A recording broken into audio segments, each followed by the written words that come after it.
చేస్తున్నాము. సునీల్ గారు, ఈ మధ్య ఎక్కువగా మిమ్మల్ని సీరియస్ రోల్స్లో చూస్తున్నాము. మీరు కామెడీ మిస్ అవ్వట్లేదా? మిస్ అవుతున్నాను. నేను కూడా నా కామెడీ మిస్ అవుతున్నానండి. యాక్చువల్గా ఇప్పుడు కొన్ని కామెడీ సినిమాలు వస్తున్నాయండి, చేస్తున్నాను. మేబీ ఈ ఇయర్ ఎండింగ్కి రిలీజ్ అవుతాయి అవన్నీ. ఓకే. సో ఈ సినిమాలో ఒక ఊరు గురించిన ప్రస్తావన అంతా ఉంది కాబట్టి ఆ ఊరు అనేది ఎవరికైనా ఒక నాస్టాలజీ అనే. మరి మీకు మీ ఊరు అంటే ఏం గుర్తొస్తుంది? నాకు నా ఊరంటే ఇప్పుడు మళ్ళీ అఖిల్ గారు సైకిల్ తొక్కెళ్ళటం అవన్నీ చూస్తుంటే, ఆ గడ్డి మేట్లు, అక్కడ ఉత్సవాలు అవన్నీ జరుగుతుంటే, మా ఊర్లో కూడా జాతరలు అవన్నీ జరిగినాయి. ఒక నాస్టాలజీ అండి ఆ ఫీలింగ్. నాకు నా ఊరు గుర్తొస్తుంది. పెదపుల్లేరు అని భీమవరం పక్కన ఆ ఊరు నాకు గుర్తొస్తుంది. Okay Sunil garu, requesting you to please speak. Thank you అండి అందరికీ. Thank you so much. మీరు bye bye bye bye bye love you love you love you love you love. నాకు మీరు ఫస్ట్ నుంచి ఇచ్చే వైబ్రేషన్ తిరుపతిలో మామూలుగా లేదు. ఫస్ట్లో అందాల రాముడికి ఇక్కడికి వచ్చినప్పుడు అలాగే అదే వైబ్రేషన్ ఇప్పటికీ.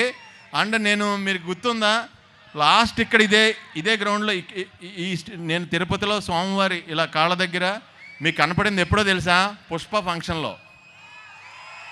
మీకు గుర్తొచ్చిందా? ఆ తర్వాత మళ్ళీ నేను వచ్చింది ఇప్పుడే. అది కూడా స్వామివారి దయ వల్ల జరిగింది. థ్యాంక్ యూ నాగార్జున గారు, నన్ను ఇక్కడికి ఇన్వైట్ చేసినందుకు థ్యాంక్ యూ సో మచ్ అండి. నాకు అఖిల్ గారు అంటే నిజంగా ఆయన చూడగానే నాకు చాలా ఇష్టం. ఆయనతో మాట్లాడిన తర్వాత ఇంకా ఎక్కువ ఇష్టం. నాకు అఖిల్ గారిలో బాగా నచ్చేదండి, అది మనం తెచ్చిపెట్టుకున్న కొనుక్కున్న రాదండి, ఎనర్జీ అండి. ఆయన ఒక స్పోర్ట్స్మెన్కి, ఒక రన్నర్కి, ఒక మనిషి, ఒక యాక్షన్ జరుగుతున్నప్పుడు ఒక మనిషికి ఎంత ఎనర్జీ ఉంటుందో దానికి డబుల్ ఎనర్జీ అయింది. మీరు అందరూ ఇప్పుడు ఎప్పుడైనా మీరు మళ్ళీ ఫోన్లో ఒక షాట్ ఉందండి, బస్సు క్యాచ్ చేశారు ఆయన. ఆ షాట్ ఈజీ కాదన్న. మనం ఎవడ క్యాచ్ చేసినా కాళ్ళు కిందకే ఉంటాయి. ఆయన కాళ్ళు అబ్జర్వ్ చేయండి, ఇగో అక్కడ ఉన్నాయి కాళ్ళు. అంటే అది ఆ బాడీలో ఆ రిథం లేకపోతే రాదండి, ఈజీగా చేయలేము. ఈ సినిమాకి మీరు చాలా కష్టపడ్డారండి. నేను మామూలుగా అనుకుంటాను, ఎవరైనా పౌడర్ రాస్తే మన ఫేస్ తెల్లగా ఉంటుంది, ఆయన ముఖం మీద పౌడర్ కూడా నల్లగా ఉంటుందండి. ఆయన అంత తెలుపు ఏకంగా మనిషి. అయితే అలా ఉండి ఈ సినిమా చేయాలనే డెసిషన్ తీసుకుని, ఇది కూడా నందు ఈరోజు రాలేకపోయారు డైరెక్టర్ గారు. ఇక్కడ ఆయనే ఈ చిత్తూరు జిల్లా బ్యాక్డ్రాప్లో, పక్కన చిత్తూరు జిల్లా బ్యాక్డ్రాప్లో మిమ్మల్ని అందరినీ మళ్ళీ విలేజ్ వెదరు, అక్కడ జరిగే పాలిటిక్స్, అక్కడ జరిగే యాక్షన్, అక్కడ జరిగే రొమాన్సు, అక్కడ జరిగే సరదాలు అవన్నీ మీ అందరికీ కళ్ళ ముందు తీసుకురావడానికి నందుగా ట్రై చేశారు. మీ అందరూ కూడా ఒకసారి నందు గారికి థ్యాంక్స్ చెప్పాలి, నిజం చెప్పాలంటే. ఎందుకంటే ఈ బ్యాక్డ్రాప్ రావడానికి అది ప్లస్ దాన్ని అంటే సిటీలో ఉన్న ఈ బ్యాక్డ్రాప్ నచ్చి దాన్ని సెలెక్ట్ చేసి ఇదే చెయ్యాలని నాగార్జున గారు, అఖిల్ గారు డెసిషన్ తీసుకుని ఈ సినిమాని మీ ముందుకు వచ్చేలా చేశారు. అది నిజంగా చాలా గ్రేట్ అండి.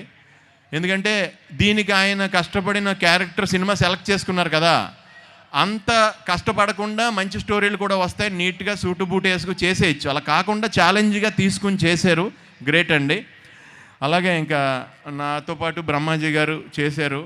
మీరు అందరూ చూడలేదండి బ్రహ్మాజీ గారిని. ఇందాక రూమ్లో రెడీ అయ్యేటప్పుడు నేను ఆల్రెడీ సూట్ కేసు సర్దేశాను. ఆయన అప్పుడు మళ్ళీ స్నానం చేసి వచ్చి పెర్ఫ్యూమ్ అన్నారు. మళ్ళీ నేను సూట్ కేసు ఓపెన్ చేసి ఆయన పెర్ఫ్యూమ్ ఇచ్చాను. మళ్ళీ అయిపోయిన తర్వాత ఆ క్రీమ్ ఎక్కడుంది, హ్యాండ్ క్రీమ్ ఎక్కడుందని అడుగుతున్నారు. సో మీరు ఇందాక చూశారు కదా బ్రహ్మాజీ గారి ఫోటో, ఫ్లైట్ ఎదరు కూర్చున్నారు. అది ఆయనకి ఫ్లైట్లో ప్లేస్ లేదని ఎదరు కూర్చోబెట్టి తీసుకొచ్చాం తిరుపతి. అది ఆ ఫోటో మీరు చూసింది. సో ఈ సినిమా శివాజీ గారు, బ్రహ్మాజీ గారు, నేను, అలాగే నాతో పాటు చాలామంది తోటి నటులు ఇందులో చేసాం. మీ అందరికీ నచ్చే ఒక సిన్సియర్ క్యారెక్టర్ చేశాను ఈ సినిమాలో. నేను చెప్తే మళ్ళీ స్టోరీ లీక్ అయిపోద్దని చెప్పలేకపోతున్నాను.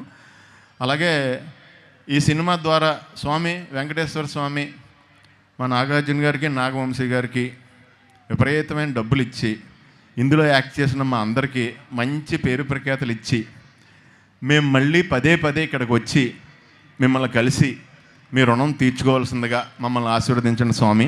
Thank you so much. ఒక్కసారి మీరు అందరూ నా గురించి లెనిన్ అనరా? Lenin Lenin. Lenin. Thank you. కొన్ని వేల మంత్రాలతో సమానం. Thank you so much. Thank you so much Sunil garu. And